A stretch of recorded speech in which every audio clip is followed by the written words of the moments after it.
problema de la clase sería, segundo del día de hoy, sería una fuerza de impulsión de 80 newton mueve un bloque de 5 kilogramos hacia arriba por un plano inclinado a 30 grados, como se muestra en la figura. El coeficiente de fricción cinética es de 0.25 y la longitud del plano es de 20 metros.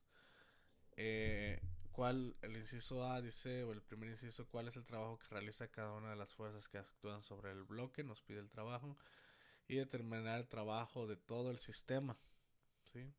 Entonces, vamos a analizar un poco el enunciado y aquí tenemos la figura. Dice que hay una fuerza de 80 newtons. Estas 80 newtons son la fuerza de empuje P, ¿sí? Mueve un bloque de 5 kilogramos. Es la masa, entonces nosotros lo que necesitamos es el peso, necesitamos la masa por la gravedad y vamos a obtener el peso. Esa es la segunda, el segundo dato. Está en un plano inclinado, o sea, de 30 grados. Lo que quieren es subirlo de aquí arriba, bueno, a la parte superior. Entonces se está arrastrando el bloque o esa masa, ¿no? A lo largo del plano inclinado. ¿Cómo sabemos que está arrastrando y que está en movimiento? Bueno, pues porque lo que dice aquí es el coeficiente de fricción cinética. El coeficiente de fricción estático es cuando está fijo, ¿no? En reposo.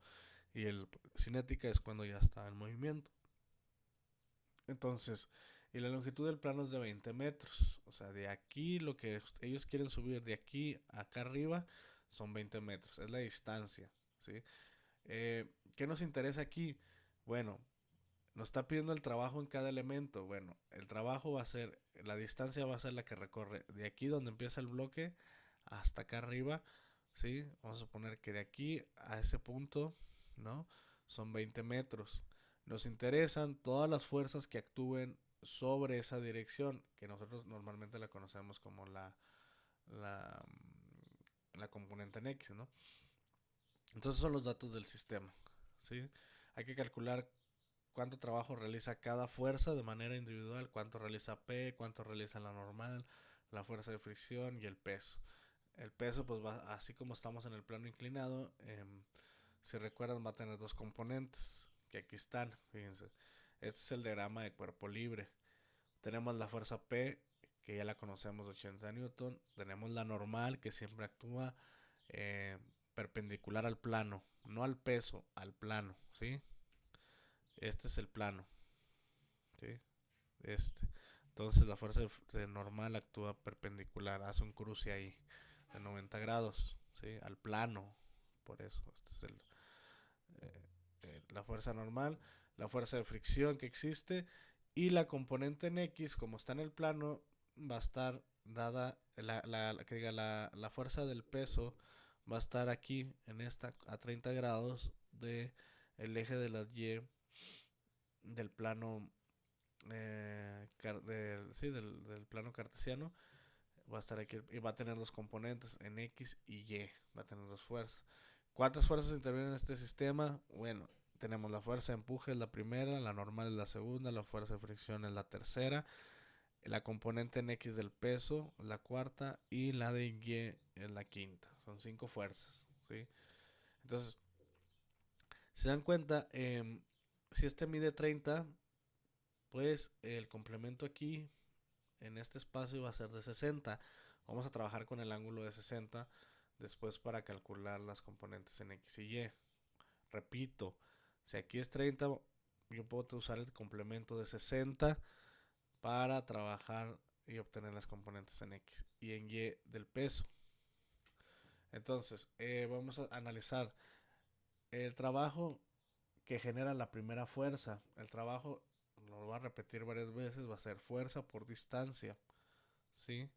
Entonces, el trabajo en la fuerza de empuje, pues sabemos que la fuerza de empuje es de 80 newton, la que va moviendo el bloque hacia arriba y que recorre 20 metros.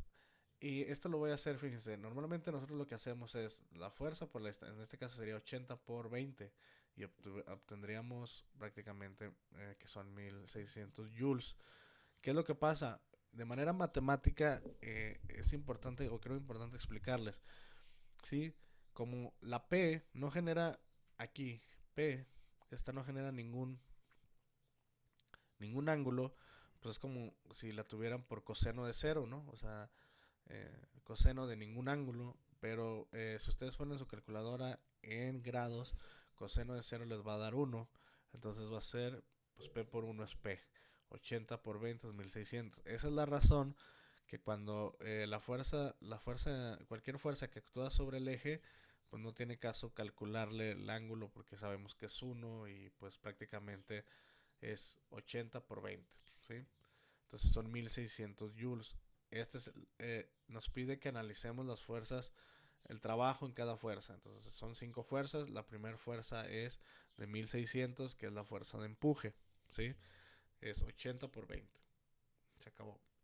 Entonces, trabajo en la fuerza normal. En la segunda fuerza va a ser en la fuerza normal y quedamos que es fuerza por distancia. Sabemos, eh, bueno, que la fuerza de empuje es de 80, pero esto no nos sirve mucho ahorita para la normal. Y la distancia es de 20 metros, ¿sí? Olvídense del P, ahorita ahí se me fue. Entonces, trabajo en la fuerza normal, fíjense. ¿Qué pasa con la fuerza normal? Vamos a regresar al diagrama. La fuerza normal, el empuje es en X, pero la fuerza normal está en Y. Entonces, para que suceda el trabajo, necesitamos que la fuerza vaya en la misma dirección que se está arrastrando o se está desplazando. En el caso de la normal, pues se mueve en otra dirección, entonces no nos interesa. No nos interesa por qué, fíjense, porque si yo hago normal, por la distancia a la que está, la normal y la distancia forman un ángulo de 90, ¿sí? Entonces, matemáticamente el coseno de 90 es cero, ¿sí? Y tiene sentido. Eh, ¿Por qué? Porque la fuerza normal no se mueve en la dirección que la distancia, el arrastre es, los 20 metros es sobre el componente de X, pero la normal se mueve en Y, entonces pues prácticamente se vuelve cero. Entonces en la fuerza normal, el trabajo en la fuerza normal para este sistema es cero. Eh, Quiere decir que lo que nos interesa son las que arrastran en X y no las que las fuerzas que tenemos componentes en X, no las que tienen en Y, como el caso de la normal se volvió cero.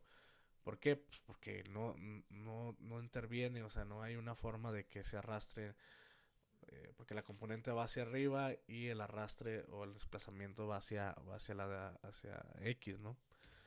Entonces, el trabajo 3 y 4 de las fuerzas es las de las componentes del peso. Entonces, como el peso, vamos a decir que el peso es la masa por la gravedad. El problema dice que son 5 kilogramos. La gravedad en el sistema internacional son 9.81. Entonces, el peso es de 49.05 newton, ¿sí? Y si yo determinara las eh, componentes, les dije, voy a regresar al plano, al diagrama, ¿sí? Tiene una componente, el peso siempre va hacia abajo. Este es el plano, así. Entonces dijimos, si este es 60, pues yo puedo usar si este es 30, puedo utilizar el de 60 acá, que es lo que estoy haciendo. Y puedo conocer 49, ya tengo la magnitud de 49.05 newtons por coseno es 24.52, igual a seno, igual por seno en la parte de Y. Y estas son las componentes, 42.82 newton en Y. Tengo las dos componentes. Pero si se dan cuenta, para el trabajo de las fuerzas del peso, la componente en X es la única que genera trabajo por estar paralelo al desplazamiento. O sea, es la componente que se mueve o está en la misma dirección a la que se mueve el bloque en X, ¿sí? La que tenemos en Y pasa lo mismo que la normal, no nos interesa. Lo que está en Y no nos interesa. Entonces va a ser negativo. ¿Por qué? Pues porque está el lado negativo en el diagrama. Miren, aquí está. Aquí está el origen para acá. ¿Sí? Este es X. X va de aquí para acá. Es negativa. Entonces tendríamos que es menos 24.52 newtons por los 20 metros en la dirección en que se arrastra. Entonces tendríamos que es menos 490.4 joules. ¿Sí? Hasta aquí resumiendo.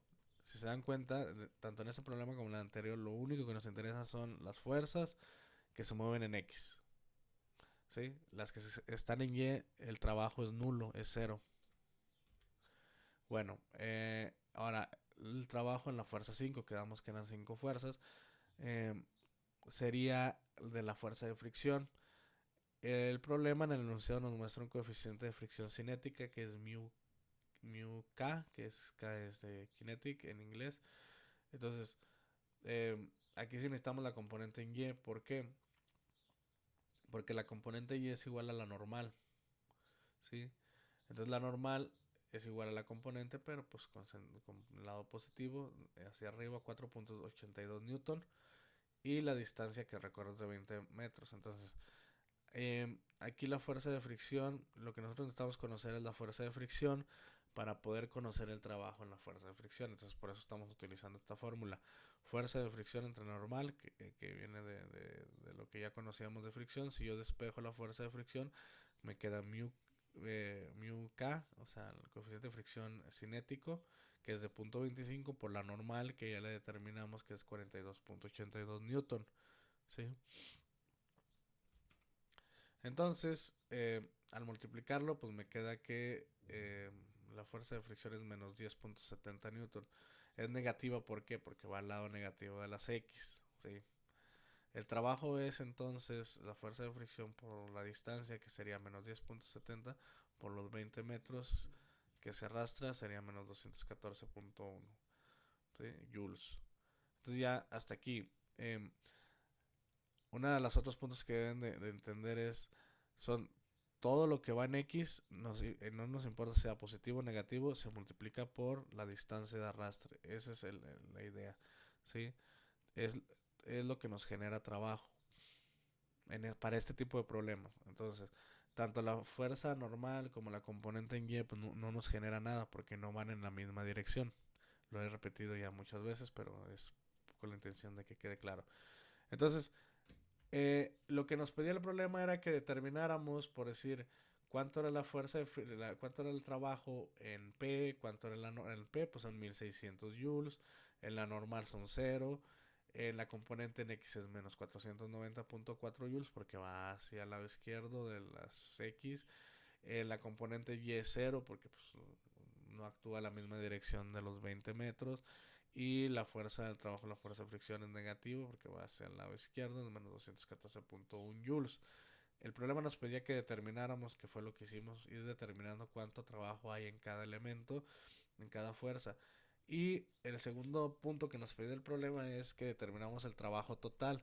Entonces, ¿cómo voy a determinar el trabajo total? Pues una sumatoria del trabajo, de todas las componentes, 1600 más 0 menos 490.4 joules más 0 joules menos 214.1 joules, nos debe dar aproximadamente 895.5 joules, ¿sí? Esa es el trabajo total. Cada uno de los elementos tiene un trabajo, algunos no, pero todo se incluye, entonces al final yo sumo todo y tengo el trabajo total. Les dejo el video para que lo revisen, si tienen dudas me avisan. Yo creo que durante la parte de física voy a estarles dando los problemas y al final les pongo unos 10 problemitas, 15 problemitas de lo que veamos en la semana y los van realizando. Este es el problema un poquito, creo que es el que más se puede complicar en lo que agarran el concepto de trabajo y que entiendan cuáles fuerzas sí generan trabajo y cuáles no, y lo del plano. Creo que consideré importante ponerlo de una vez porque era como que el más, muy complicado, pero puede ser así un poco confuso, ¿no? En los conceptos. Entonces, analícenlo, si tienen dudas me avisan. Y lo que sigue mañana es más sencillo, vamos a ver energía cinética y potencial, entonces no se complica tanto, ¿no? Bueno, nos vemos.